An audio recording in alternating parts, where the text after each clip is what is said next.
I'm Sergeant Ramsey. I'm the one that called you. Thank you for coming. I'm sorry to call you. Listen, we had a report of a disturbance at your house, and there were shots fired. Is your husband Michael? Okay, I'm sorry to tell you, ma'am. He's been killed. He's been killed, man. I'm sorry. No, listen. No. Try to calm down. Listen. In 2009, Dalia Dippolito was arrested for attempting to hire a hitman to murder her husband. The supposed hitman was actually an undercover police officer.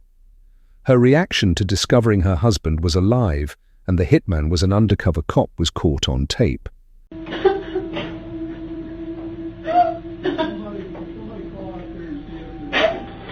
Now, you know that I advised you of your rights, right? Yes, you have. Okay. The game's over with. Okay? There's no more games with you and I. Now we're going to get down to serious business. I want to know if you know this guy. Come here. When Dippolito met with the undercover officer, they discussed the murder plan, which involved staging a burglary. Dippolito agreed to this plan, and the setup was designed to lead to her arrest. Now, and when it's done, you know, you have to have an option to change your mind. Even if you change your mind, I'm talking to him. There's no changing, there's no, like, I'm determined already. I'm positive, like, 5,000% sure, like, around 6:30, 7 o'clock, he always walks the dog in the morning. Okay. He walks the dog across, like, over where the lake is, and our door is always unlocked. I'll be in the house by 6:30 Wednesday morning. 6 o'clock, you can get them.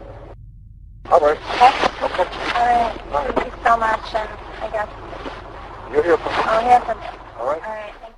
Prosecutors argued in court that she intended to inherit her husband's assets by having him killed. In 2017, she was convicted of solicitation to commit first-degree murder and sentenced to 16 years in prison. The case gained widespread attention due to the dramatic footage aired on the TV show Cops. We need to get you to the station. We need to get you to our police station. I can't let you stay in, man. We have to do our job. If you want us to find this killer, okay, we need you to calm down. I'm going to need you to go with these detectives, okay?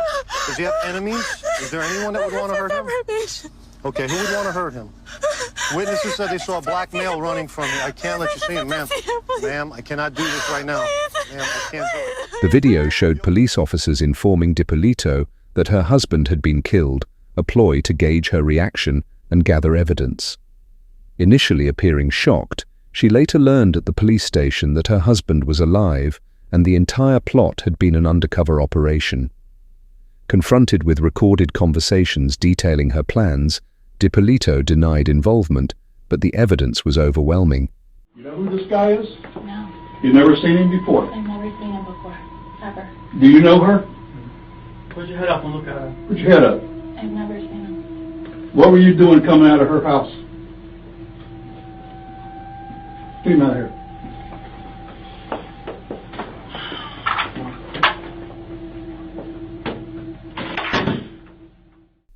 The investigation began when her lover, Mike Stanley, alerted the Boynton Beach Police Department about her intentions. Stanley reported that Dippolito wanted her husband dead and was actively seeking a hitman. The police arranged for an undercover officer to pose as a hitman, meeting with Dippolito and recording their discussions. She provided detailed instructions and a down payment for the murder. On the day of her arrest, the police staged a fake crime scene at the Dippolito residence, complete with yellow crime scene tape and officers to make it look like an active murder investigation. Dippolito's reaction at the scene was filmed, showing her breaking down in tears and asking to see her husband. However, at the police station, when told her husband was alive, her demeanor changed. The officers revealed the undercover operation and presented her with evidence of her conversations with the hitman. Solicitation of murder, you're under arrest. That's an undercover police officer.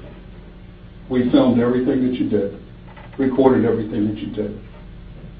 You're going to jail for solicitation of first-degree murder of your husband. I didn't do anything. Did you hear what I just told you? I heard what you said, but I didn't Everything, do anything. listen to me. Everything has been recorded. You were photographed in the convertible when you sat in his car in the front of CVS. What do you want to do? Oh my God. What do you want to do here? I didn't do Dalia? anything. Listen to I me. didn't do anything. You're going I to didn't jail. do anything, please. I didn't do anything. Dippolito's defense argued that she was set up by the police to create sensational content for cops. They claimed she never intended to follow through with the murder and was manipulated by her lover and the undercover officer.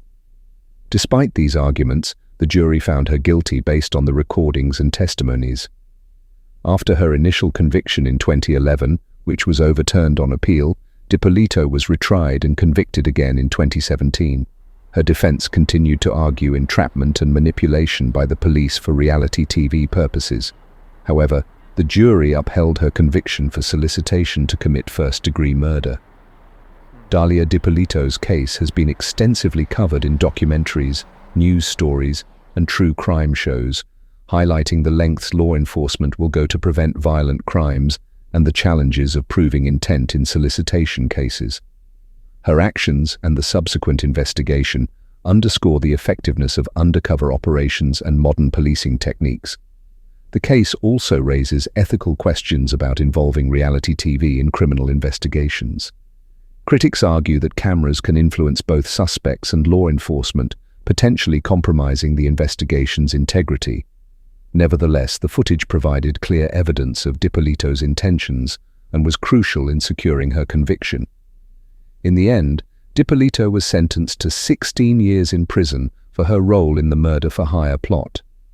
Her case serves as a cautionary tale about the consequences of attempting to manipulate others for personal gain and the relentless pursuit of justice by law enforcement.